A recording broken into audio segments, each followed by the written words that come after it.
Searching for Mr. and Mrs. Perfection. A Valentine's Day Special.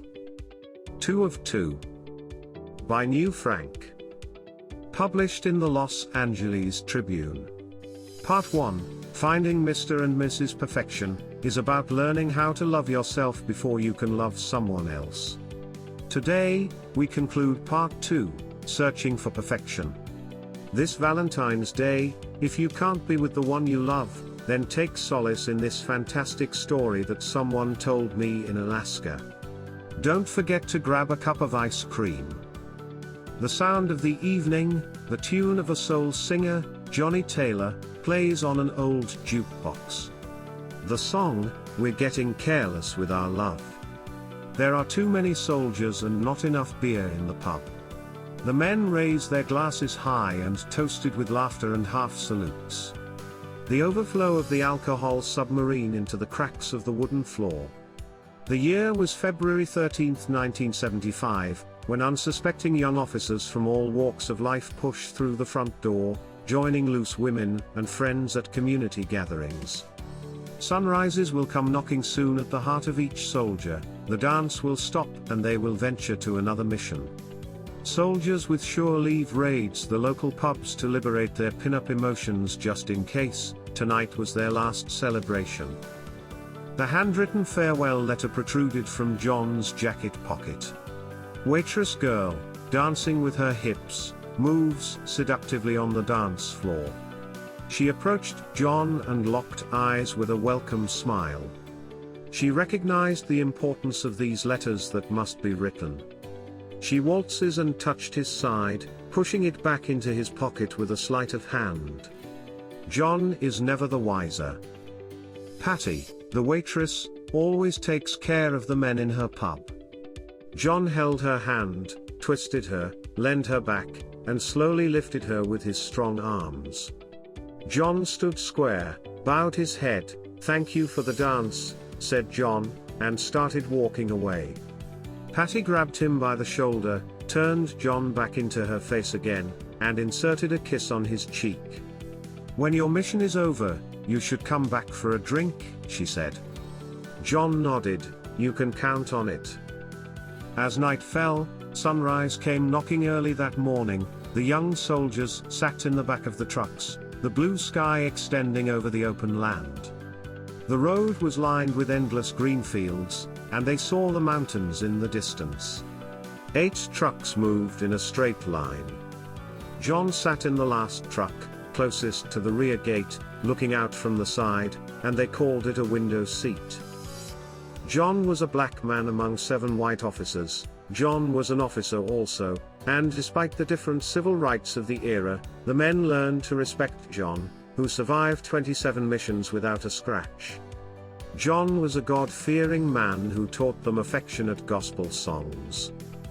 John sang and they clapped together in the back of the truck. Whether the angels showed John favor, they wanted to be near him in times of combat. The military said they were the Lucky 8. This is their last mission, and all the 8 soldiers could go home and be reunited with their families. If today, the 28th mission, will be John's last, he will die among friends and without any regrets, except never asking Patty on a date. It's Valentine's Day on February 14th, and they don't celebrate romantic love, but love that most people will never experience.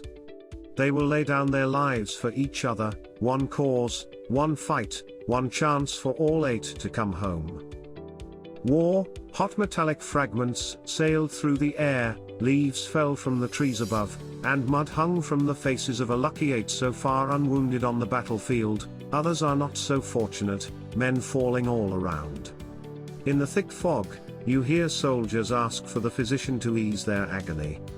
The cry of battle and thunderous bangs, moving machines, ears numb. The sound of peace resonated, leaving some soldiers pausing in the middle of the trenches, looking dejected and wondering, how am I still alive? "Keep moving," said Officer John, hitting a soldier on his back to snap him into reality. Muddy footprints going over rugged terrain, one of the Lucky 8 steps on a landmine. The other 7 had no choice but to move forward, and the enemy was approaching too fast. John stopped and made a circle. Listen. I have to go back and make sure Anthony is alive. John looked at them and added, "You're the lucky six now, give this to Patty." He hands one of the men named Mark his farewell letter from inside his coat. They all embrace John for his bravery. Mark speaks, "It's been an honor." The other five salutes. "Meet you at Patty's pub," said John. "You better be there, John." "And bring Anthony too," said Mark. They face off and run in opposite directions. John doubles back to Anthony's position where he was surrounded by enemy forces, laying inside a foxhole. John's heart pounds so fast, he could turn and run. His friend, Anthony, looked dead from a distance. He had to be sure, waited till night, and John covered himself in mud and crawled on his belly under the enemy nose. He made it to Anthony, felt his pulse on his neck, nothing. He was too late to save Anthony. He put his head on his leg, tears streamed down his eyes, and his brother, who had been on 27 missions, was gone.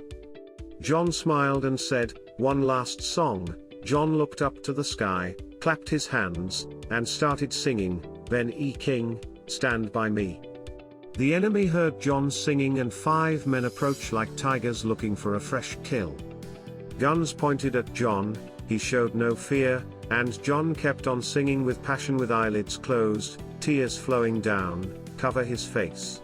John was finally going home, to see this place they call heaven. He was ready. The leader of the 5 men, order the killing. John kept singing. "Shoot," he said. One of the men opened fire, his gun jammed. He orders the men to shoot, again and again, nothing happens. The leader of the 5 men stepped out in front and said, "Shh." John stopped singing. He continues speaking, "You have protection, you live for a special reason, and this is my favorite song." He turns to his 4 men and says, "Leave. These people are not our enemy, please continue singing." His men walked away in bewilderment. John sang louder. Heavy rain began to come down. John raises his hands to give thanks and praise to be alive. The mud dislodges from his face and hands, and Anthony coughs. He was alive. Anthony's eyes opened. John is mesmerized, but smiles with tears of joy. "Let's go home," said John. Anthony smiles and nods in agreement.